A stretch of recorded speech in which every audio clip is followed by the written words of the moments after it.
referidas as questões das acessibilidades, tem, portanto, um conjunto muito vasto e muito prático de ações a concretizar. Tanto este guia, que poderá ser uma mais-valia a nível da ajuda técnica dos colegas, dos técnicos, como a questão da formação, que realmente, e tem que se também dizer, com algumas exceções, as universidades ainda muito pouco têm feito sobre este assunto. Os engenheiros não saem com esta matéria aprendida, nem sabida, nem os arquitetos e nem as outras áreas. E, portanto, estamos numa altura em que somos precisos todos, com muita força, para conseguir incutir, num prazo muito curto de tempo, esta mudança de vontade para aplicar esta lei, que tem que ser obrigatoriamente aplicada. E se me permite, só muito rapidamente, eu costumo dizer uma coisa muito fria, porque há maneira de engenheiro, ou de engenhocas, como se diz, é que se eu fizer um projeto de engenharia de estruturas, por exemplo, e o prédio me cair por algum motivo, e se for comprovado que eu tive um erro técnico nos meus cálculos, eu tenho problemas sérios com a ordem a que pertenço.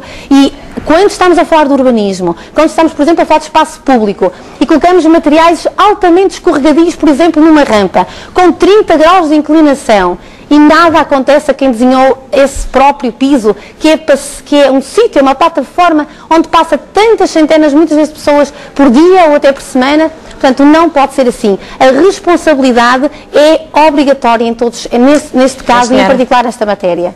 Engenheira Paula Teles, vamos saber o que dizem os nossos espectadores sobre este assunto. Rui Andrade é funcionário público no Porto, tem 49 anos. Boa tarde.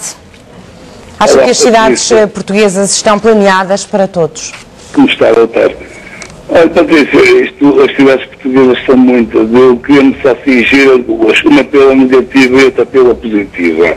Então começo pela negativa. Eu conheço muito bem aqui no norte de Ponte Lima, e eventualmente é uma cidade muito bonita, eventualmente não, é uma cidade muito bonita, mas realmente tem muita falta de acessibilidade para pessoas que tenham graus de invalidez ou de deficiência. Pela positiva, eu vou falar mais uma vez na minha cidade, que é do Porto, porque o Dr. Rui Rio, embora diga muito mal dele, eu nem sei muito bem se gosto dele ou não, mas tem feito muito pela cidade em termos de acessibilidade, por muito que as pessoas digam que não, mas tem. A começar por exemplo,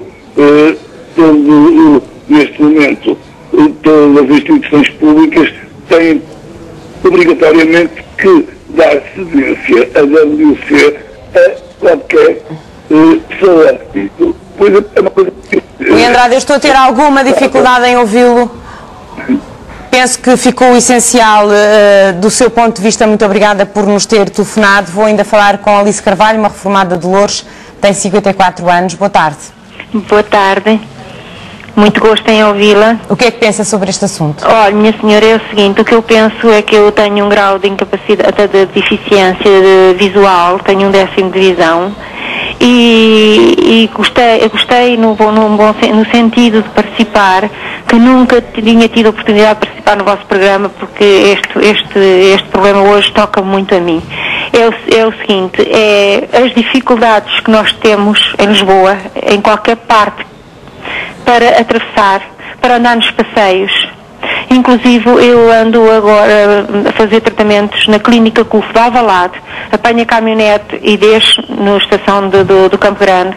Eu gostava que vissem para um deficiente visual como é difícil nós, para aprendermos a passar para as passadeiras, que temos que dar, porque vai o parqueamento, a estrada que dá acesso para entrar por baixo do estádio do Sporting, e depois temos que passar para outro lado da estrada. Puseram uma passadeira que, para não rasgar para rasgar o passeio, fizeram uma cova.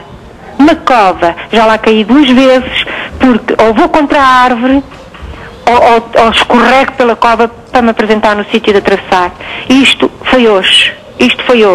Além de hoje, muitos dias isto tem acontecido, derivado a que não há nada. Inclusivamente moro no Infantado, freguesia de Loures.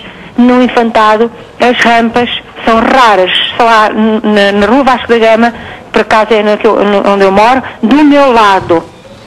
porque do outro tem que andar sempre do lado onde eu moro, porque se atravessar para o outro lado, há uma parte que tem, outra parte não tem rampas, não tem nada para... Ou seja, depara-se com alguma frequência com barreiras arquitetónicas, tudo, é isso? Tudo. Muitos postos no meio dos passeios, ou é posto, ou agora ia muito bem aqui pelo sítio onde eu costumo passar, porque já estou à vontade, já conheço o sítio, moro aqui há 4 anos. Agora fizeram lá um furinho, desculpe-me o termo, fizeram um furo, puseram um caixote do lixo, em vez de pôr à verba do passeio, está mesmo no meio do passeio. Eu estou de acordo que o caixote do lixo, que o cestinho de lixo esteja lá, mas não ali. Alice Carvalho, muito obrigada, pela sua participação no programa. O vosso programa, que infelizmente para muita gente que não se dá a voz é útil. Obrigada, boa tarde. Fernanda Monteiro está reformada, tem 55 anos e liga-nos de Braga. Boa tarde, Fernanda Monteiro. Boa tarde. Acha que as cidades estão planeadas para todos? Não estão. Eu ando de cadeira de rodas, infelizmente, e há muitos prédios, muitos edifícios, muitos sítios que eu gostava de ir e não posso ir porque não tem rampas nem acesso para eu ir. Parece que foram construídos só para pessoas que podem andar. E há uma coisa toda positiva. O Presidente da Câmara de Braga pôs rampinhas nos passeios quase todos da cidade. Isso já facilita um bocadinho para nós atravessarmos a rua. Mas há certos prédios, certos sítios que não consigo ir nem a repartições, nem a bancos, nem a nada, porque não tem, são muito altas as termas das entradas e não podemos ir com as cadeiras de rodas. Portanto, eu acho que as cidades não estão preparadas para os deficientes, especialmente para os deficientes. É só. Fernanda Monteiro, obrigada pelo seu telefonema. Boa tarde. Convidamos também para estar ao telefone nesta antena aberta o Dr. Alberto Santos, Presidente da Câmara Municipal de Penafiel.